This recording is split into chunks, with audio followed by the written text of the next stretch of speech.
Sister brother praise lord. అందరూ ఎలా ఉన్నారు?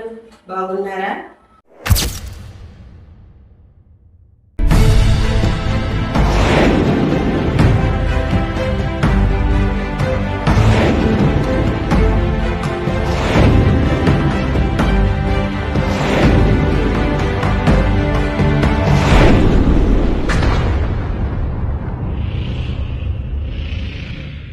మనం పరిశుద్ధ గ్రంథంలో చూసినట్లయితే యోబు గ్రంథము 8వ అధ్యాయము 5వ వచనంలో, నువ్వు జాగ్రత్తగా దేవుని బ్రతికిన ఎడల సర్వశక్తుడగు దేవుని బ్రతిమ ఆడుకునే ఎడల నీ నిశ్చయముగా ఆయన నీ యందు శ్రద్ధ నిలుపు. బ్రతిమిలాడుకొనిన ఎడల దేవుని తట్టు తిరిగి, అయ్యా నా జీవితం అయిపోయింది, ఇంకా అయిపోయింది, ఈ జీవితం నేను జీవించలేను అన్న స్థితిలో నువ్వు దేవుని తట్టు తిరిగి, తండ్రి నా జీవితం మార్చు, వ్యవస్థనివ్వు.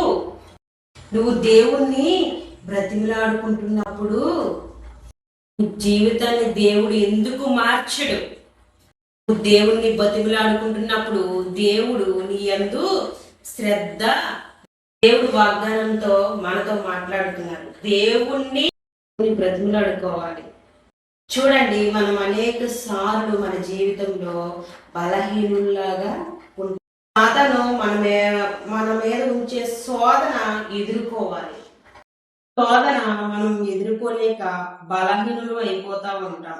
లేక మనం శోధన నుండి తప్పించుకోలేక బలహీనులు అయిపోతా ఉంటాం.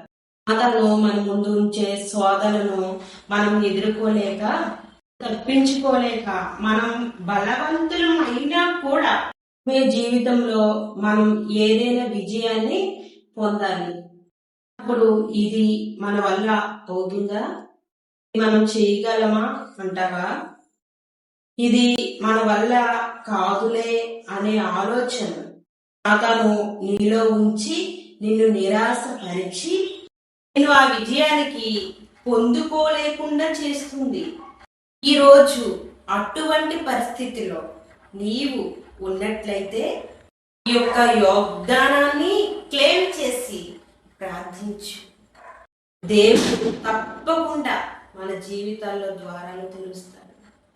అపోస్తలుడు అయిన పౌలు సంఘానికి రాస్తూ 6వ అధ్యాయం 10వ వచనంలో ఈ మాట అంటారు, ప్రభు యొక్క మహాశక్తిని బట్టి ఆయన అందు బలవంతులై ఉండిడి. మన దేవుడు మహాశక్తి గలనికి అసాధ్యమైనది ఏదైనా ఉందంటారా? మన దేవునికి అసాధ్యమంటూ ఏది కూడా లేదు.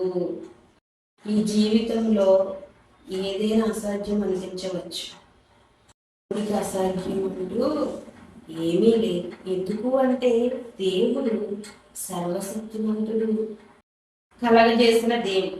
ఈరోజు మనం అంత గొప్ప దేవుణ్ణి కలిగి ఉన్నాం. కలిగి ఉండి మనం దేవుణ్ణి ఎందుకు జయించలేకపోతున్నాం? ఎందుకు ఆయన బలాన్ని మనం పొందుకోలేకపోతున్నాం? దేవుని యొక్క వాక్యము మనలో నిలిచి ఉండాలి. ఆయన మన హృదయంలో ఉండాలి. ఆయన యందు మనం ఆశ్రయించాలి. ఎప్పుడు అయితే మనం ఆయనను ఆశ్రయించగలుగుతాము, ఆయన బలాన్ని మనం పొందుకుంటాము. మనందరికీ సంసోను బాగా తెలుసు కదా. శత్రువులు ఎదురుగా వస్తున్నప్పుడు సంసోను ఎప్పుడు కూడా భయపడలేదు. ఎందుకంటే సంసోను దేవుణ్ణి ఆశ్రయించాడు. ఏ పరిస్థితిలో అయినా ఏ పని చెయ్యాలి అన్నా కూడా దేవుణ్ణి అడిగాడు, దేవుణ్ణి ఆశ్రయించాడు, దేవుని సహాయం కోరేవాడు. ఒక రోజు 1000 మంది శత్రువులు ఎదురుగా వచ్చినప్పుడు తాను భయపడలేదు. పక్కన ఉన్న గాడిద ఎముకలతో ఆ 1000 మందిని హతమార్చాడంట. అది సంసోను వల్ల అయ్యిందా? ఆశ్రయించిన దేవుడి వల్ల అయ్యింది. రోజు నీ జీవితంలో శత్రువులు వస్తున్నారు అంటే, సాతాను నీ జీవితంలో స్వరపడింది అంటే దేవుణ్ణి ఆశ్రయించట్లేదు. సాతాను పెట్టే శోధనని జయించలేక అంటే పోరాడి పోరాడి దాని ద్వారా జయాన్ని పొందలేకపోతున్నావు అంటే నువ్వు దేవుని సహాయం కోరట్లేదు. ఎప్పుడు అయితే మనం ఆయనను ఆశ్రయిస్తామో ఆయన బలాన్ని మనం పొందుకుంటాము. నువ్వు దేవుని ఆశ్రయించే వ్యక్తిగా ఉన్నావా? ఈరోజు ప్రతి ఒక్కరికి కూడా ప్రతి దానిలో విజయం కావాలి, ప్రతి సమస్య మీద కూడా జయము కావాలి. కానీ దేవుణ్ణి ప్రార్థనలో ఉన్నప్పుడు, ఆదివారం ఆరాధనలో ఉన్నప్పుడు ఇంకా తప్పులు చెయ్యను, నిన్నే ఆశ్రయిస్తాను అని దేవుని సన్నిధిలో ఒప్పుకొని ఎంతమంది దేవుని ఆశ్రయించే బిడ్డలుగా ఉన్నారు, దేవుని సహాయం కోరే వ్యక్తులుగా బిడ్డలుగా ఉన్నారు. హృదయాన్ని పరిశోధన చేసుకుంటే, పరిశోధింపగలిగితే, ఒకవేళ దేవుని సహాయము వ్యక్తిగా నువ్వు ఉంటే ఈరోజు దేవుని యొక్క సహాయాన్ని నువ్వు కోరు, దేవుని ఆశ్రయించు, ఆయన యొక్క బలాన్ని నీకు అందిస్తాడు. ప్రతి శోధన మీద, ప్రతి సమస్య మీద, ప్రతి ఇబ్బంది మీద పోరాడగలిగితే బలాన్ని నీకు ఇస్తారు. బలవంతునిగా, బలవంతురాలుగా దేవుడు నిన్ను చేస్తాడు. కాబట్టి ఆయన యొక్క మహాశక్తిని బట్టి దేవుణ్ణి ఆశ్రయించగలిగితే ఆయన యొక్క బలాన్ని నువ్వు పొందుకోగలుగుతావు. భక్తులందరూ కూడా దేవుని యొక్క సహాయాన్ని కోరుకున్నారు. అందుకు కాబట్టే వారందరూ కూడా అద్భుత కార్యాలు చూడగలిగారు. ఈరోజు నీవు కూడా దేవుని యొక్క అద్భుత కార్యాలు చూడాలి అనుకుంటే, కుటుంబంలో చూడాలి అనుకుంటే నువ్వు మొట్టమొదటిగా చేయవలసింది దేవుణ్ణి ఆశ్రయించాలి.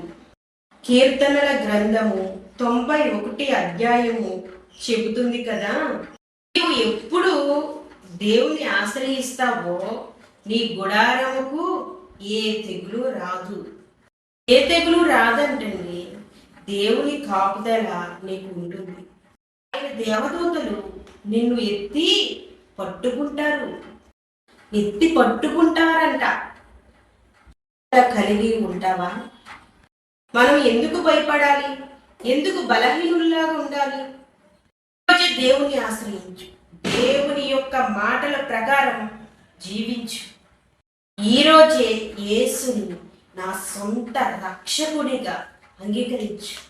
దేవుడు తన రక్తాన్ని కార్చి మన పాపాలను ఆయన సిలువ రాళ్ళు మీద మోసుకొని ఆయన మరణించి ఉన్న శాపాన్ని, దోషాన్ని కొట్టివేశాడండి. ఇంత గొప్ప దేవుణ్ణి విడిచిపెట్టి ఈ లోకం ఆశల వైపు పరిగెడుతున్నావా?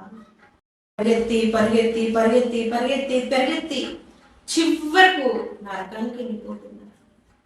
చాలా మంది నిజ దేవుణ్ణి తెలుసుకోకుండా బలహీనురాలిని అని ఎంతో మంది సత్యదేవుణ్ణి తెలుసుకోకుండా పోతున్నారు. ఈరోజే దేవుణ్ణి ఆశ్రయించండి. దేవుడి మాటల ప్రకారం నువ్వు నడుచుకోగలిగితే నిన్ను బలవంతునిగా, బలవంతురాలుగా చేస్తాడు. నీ కుటుంబంలో అద్భుత కార్యాలు దేవుడు చేస్తాడు. అట్టి కృప దేవుడు మనకు దయచేయును గాక. హల్లెలూయా.